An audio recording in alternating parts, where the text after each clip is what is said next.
Hello friends, welcome to Bright Classes. आज हम scope of management का डिस्कशन करेंगे क्योंकि ये जो हमारी परीक्षा है प्रधानाध्यापक के लिए, उसके अंदर एक अलग से पेपर होगा जिसके अंदर स्कूल एडमिनिस्ट्रेशन एंड मैनेजमेंट के बारे में क्वेश्चंस आएंगे। तो उसके बारे में देखेंगे। वर्तमान में प्रबंध शब्द का अर्थ अत्यंत गहन एवं व्यापक है। प्रबंध का कार्य क्षेत्र नीति निर्धारण या नीति क्रियान्वयन तक ही सीमित नहीं है, वरन भौतिक व मानवीय संसाधनों का उपयोग करना भी प्रबंध के अंतर्गत आता है। मैनेजमेंट जो होता है वो हमारी एक प्लानिंग होती है और फोरकास्टिंग होती है कि हमें क्या देखना है कि जो हमारे पास रिसोर्सेज अवेलेबल हैं उनका सही यूज़ किया जाए, और इसके अंदर किसी भी ऑर्गेनाइजेशन को कैसे हमें फॉर्मेशन करना चाहिए। संक्षेप में कहा जा सकता है कि नीति निर्धारण, नियोजन, संगठन, नीतियों का क्रियान्वयन एवं भौतिक व मानवीय संसाधनों का उपयोग आदि सभी प्रबंध के क्षेत्राधिकार में आते हैं। प्रबंध में सार्वभौमिकता का तत्व निहित होने के कारण इसके कार्य क्षेत्र को कहीं सीमाओं में नहीं बांधा जा सकता। मतलब जो हमारा मैनेजमेंट होता है उसको हम लिमिटेशंस में नहीं बांध सकते हैं।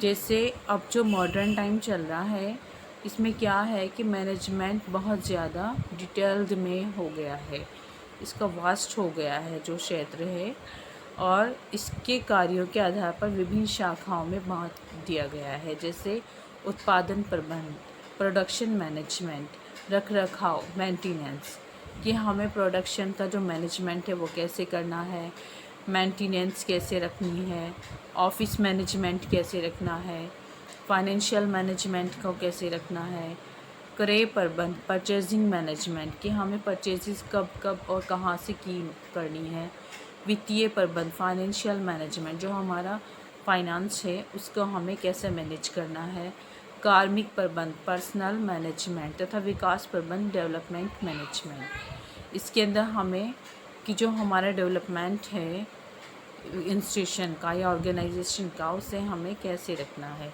इस प्रकार का प्रबंध कार्य क्षेत्र इतना व्यापक हो गया है कि आज मानव जीवन का कोई भी क्षेत्र प्रबंध से छूता नहीं रह गया है।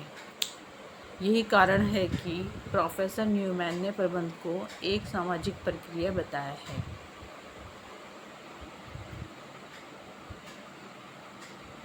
अब जैसे कि हम देखते हैं फंक्शंस ऑफ मैनेजमेंट क्या है। प्रबंध एक विकासशील अवधारणा है। प्रबंध में प्रारंभ में प्रबंध का अर्थ बहुत सीमित रूप में लिया जाता था। वर्तमान में इसका प्रसार हो चुका है तथा भविष्य में इसके विकास की ओर अधिक संभावनाएं हैं। जैसे सबसे पहले हमें प्लानिंग करनी होती है। किसी भी काम को करने के लिए हमारे माइंड में प्लानिंग होना ज़रूरी होता है। किसी भी कार्य को आरंभ करने से पूर्व उसकी योजना बनाना, उसको प्लान करें। नियोजन के द्वारा लक्ष्य प्राप्ति कार्यविधियों की जाती हैं कि जो हमें प्रोसेस है वो हमें कैसे करनी है प्लानिंग के अकॉर्डिंग। और इसमें शॉर्ट टर्म और लॉन्ग टर्म जो हमारी प्लान्स हैं, वो शॉर्ट टर्म प्लान हमारा क्या है, लॉन्ग टर्म प्लान क्या है। निश्चित समय में लक्ष्य प्राप्ति का दृढ़ निश्चय किया जाता है कि हमें एक फिक्स्ड टाइम में उसको अचीव करना है जो हमारा गोल है। ऑर्गेनाइजेशन क्या होती है? संगठन के अंतर्गत स्थितियां, अधिकारों एवं दायित्वों का निर्धारण करना सम्मिलित है। यह निश्चित किया जाता है अमुक कार्य परिस्थिति के लिए अमुक व्यक्ति उपयोगी होगा। ऑर्गेनाइज करने का मतलब ये होता है कि हमें कि जो कंडीशंस हैं उनके अकॉर्डिंग राइट्स और ड्यूटीज़ को डिस्ट्रीब्यूट करना, और ये क्लियर कर लेना कि हमें किस काम के लिए किस व्यक्ति को हायर करना है या किसकी जिम्मेदारी किस व्यक्ति को देनी है। मोटिवेशन क्या होती है? विदाउट मोटिवेशन कुछ नहीं हो सकता है। मोटिवेशन होना किसी भी काम के लिए ज़रूरी होता है। इसके अंतर्गत कर्मचारियों का चयन किया जाता है। पहले हमें अपने स्टाफ का सिलेक्शन करना होता है तथा उन्हें आवश्यक निर्देश दिए जाते हैं कि उन्हें सही डायरेक्शंस दिए जाएं। संचार व्यवस्था के द्वारा नीतियों, योजनाओं, निर्णयों आदि की जानकारी दी जाती है कि हमारी पॉलिसीज़ क्या हैं, प्लानिंग्स क्या हैं और डिसीजंस क्या हैं। एक अच्छे नेतृत्व के माध्यम से मनोबल बढ़ाने एवं कार्य के प्रति उत्साह बढ़ाने के प्रयास की जाते हैं। क्या है कि जो मोटिवेशन देना होता है, हमारे अंदर एक लीडरशिप क्वालिटी होनी चाहिए ताकि हम अपनी टीम को एक साथ लेकर चल सकें और इनके अंदर पॉजिटिव स्पिरिट को बनाए रखें।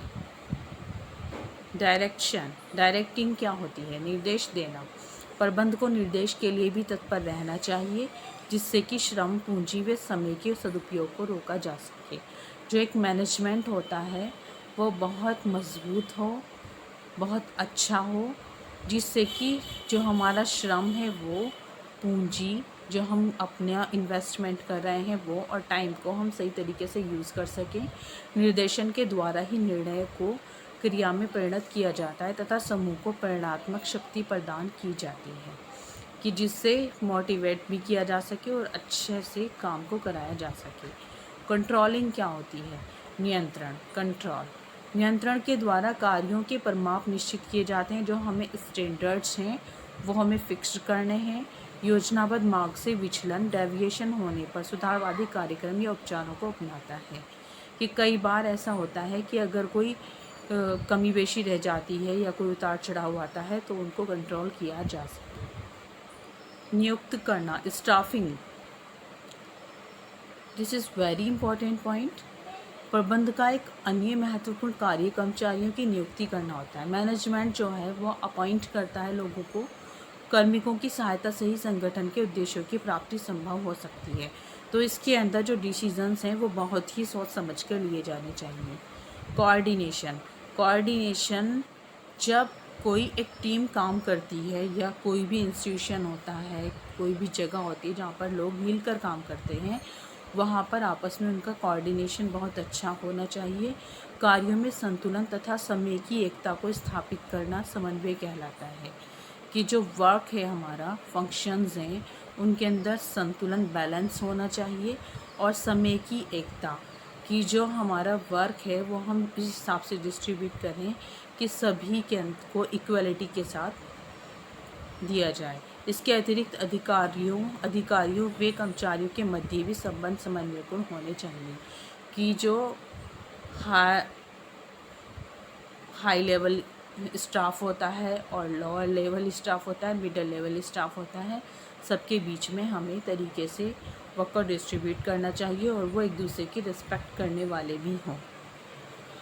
फ्रेंड्स, मैं चाहती हूँ कि आप प्लीज़ मेरे चैनल को लाइक, शेयर और सब्सक्राइब करें और हमारे एक दूसरे के कोऑपरेशन से आगे हमारी क्लासेस चलती रहें। अगर आपको कोई भी कमेंट देना हो तो आप कमेंट सेक्शन में मुझे कोई भी सजेशन दे सकते हैं। Okay, thank you so much.